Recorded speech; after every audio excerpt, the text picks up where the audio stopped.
Jadi sini saya akan menjelaskan yang pertama film Annelida atau cacing beruas. Pertama itu ciri-ciri umum dan karakteristik. Jadi Annelida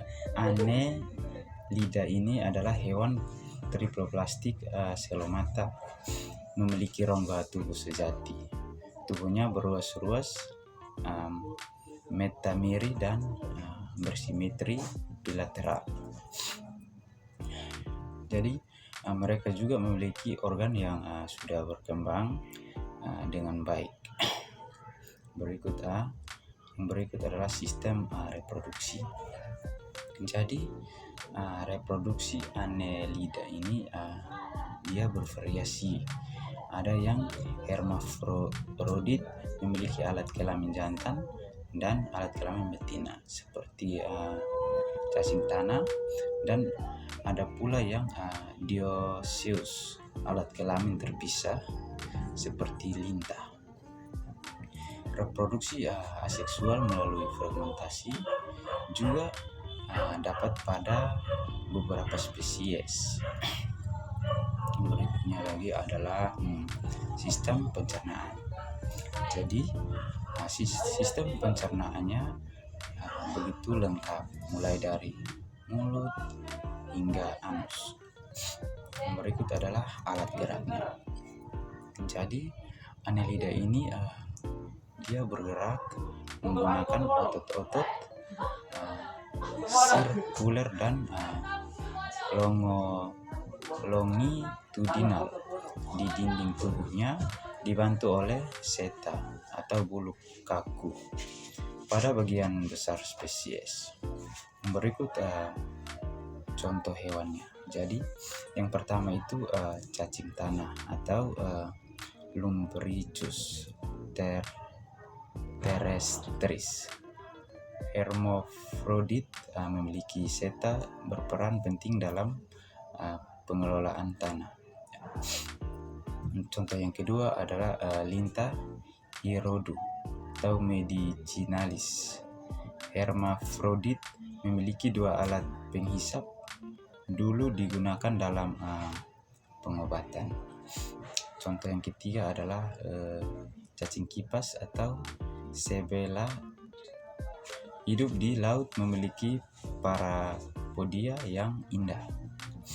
Berikutnya lagi adalah pengaruh negatif dan juga pengaruh positif bagi manusia. Jadi yang pertama kita mulai dari pengaruh negatifnya. Beberapa Annelida ini parasit, dapat menyebabkan penyakit pada manusia dan juga pada hewan. Untuk positifnya, cacing tanah ini meningkatkan kesuburan tanah. Lintah digunakan dalam berbagai pengobatan atau hierodoterapi. Yang kedua, film Arthropoda atau hewan berkuku. Ciri-ciri umum dan karakteristiknya. Arthropoda adalah film hewan terbesar. Dicirikan oleh tubuh bersegmen, rangka luar, eksoskeleton dari kitin dan kaki beruas-ruas, appendage. Mereka memiliki sistem organ yang kompleks. Berikut kita masuk ke sistem reproduksinya. Jadi reproduksi pada Arthropoda ini umumnya seksual dan fertilisasi internal atau eksternal, tergantung spesiesnya. Berikut sistem pencernaan. Jadi sistem pencernaannya sudah lengkap dengan berbagai modifikasi sesuai dengan jenis makanannya. Berikut kita masuk ke alat gerak. Jadi kakinya beruas-ruas yang termodifikasi untuk berbagai fungsi seperti berjalan, berenang, melompat, atau menggali. Berikut contoh hewannya. Jadi contoh hewannya itu yang pertama itu kecoa Periplaneta americana, memiliki sayap, antena, dan kaki untuk berlari. Contoh yang kedua itu kepiting Scilla serrata, memiliki capit dan kaki untuk berjalan. Contoh yang ketiga itu lebah atau Apis mellifera, memiliki sayap, kaki, dan alat penyengat. Juga kita masuk lagi ke pengaruh negatif dan positif bagi manusia. Jadi yang pertama itu untuk pengaruh negatifnya, beberapa antropoda memiliki vektor penyakit atau hama, pertanian, atau pembawa racun. Untuk bagian positifnya, banyak antropoda yang berperan sebagai penyerbu sumber makanan atau digunakan dalam penelitian. Saya akan menjelaskan yang ketiga, yaitu filum Echinodermata atau hewan berkulit duri. Ciri-ciri umum dan juga karakteristik Echinodermata adalah hewan laut dengan simetri radial atau pada dewasa.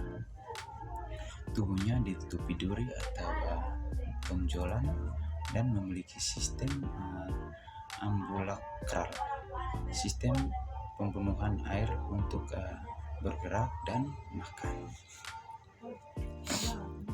Yang berikut itu adalah sistem reproduksinya.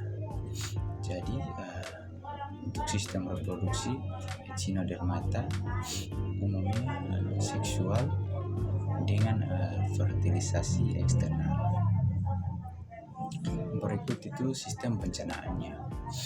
Jadi untuk sistem pencernaannya lengkap dengan modifikasi sesuai dengan jenis makanannya. Jadi yang berikut itu adalah alat geraknya. Jadi sistem ambulakral atau kaki tabung biasanya digunakan untuk bergerak, untuk menampal dan menangkap mangsanya. Berikut itu adalah contoh hewannya. Jadi untuk contoh hewannya yang pertama itu adalah bintang laut atau Asterias sep, memiliki 5 lengan regenerasi yang tinggi. Untuk yang contoh keduanya itu landak laut atau Diadema setosum, tubuhnya bulat, duri panjang. Yang ketiga itu timun laut atau Holoturia, tubuh memanjang, dapat mengeluarkan isi perutnya sebagai mekanisme pertahanan. Untuk yang berikutnya itu pengaruh negatif dan juga pengaruh positifnya bagi kehidupan manusia. Jadi yang pertama itu kita pengaruh negatifnya. Beberapa spesies dapat merusak terumbu karang. Untuk bagian positifnya, beberapa spesies digunakan sebagai sumber makanan atau dalam penelitian.